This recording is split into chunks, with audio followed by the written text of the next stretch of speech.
ஆன்லைனில் ஆர்டர் போடுற பழக்கம் இருக்குல்ல. அப்போ ஆன்லைனில் நாம் ஒன்று ஆர்டர் போடுறோம், சாப்பாடோ இல்லை சாப்பாடு போட்டிங்கன்னா அப்புறம் கஷ்டகாலம் வந்துருச்சுன்னு அர்த்தம். உடை போடுறீங்கன்னு வச்சுக்கோங்க, சரிங்களா? அப்புறம் ஏதோ உங்களுக்கு பிடிச்ச மாதிரி ஏதோ ஒரு பொருள் வாங்குறீங்கன்னு வச்சுக்கோங்க.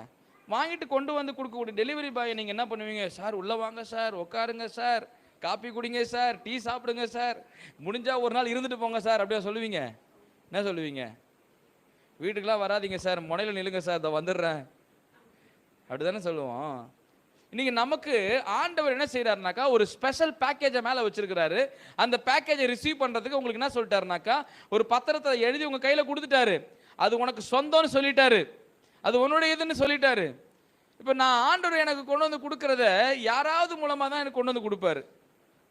கவனிக்கிறீங்க? சத்தமா ஆமென்னு சொல்லுங்க பார்ப்போம். யார் மூலமாக கொண்டு வந்து கொடுக்குறாரோ அவங்கள இன்னைக்கு என்ன பண்ணுறோம்? பிரைஸ் பண்ண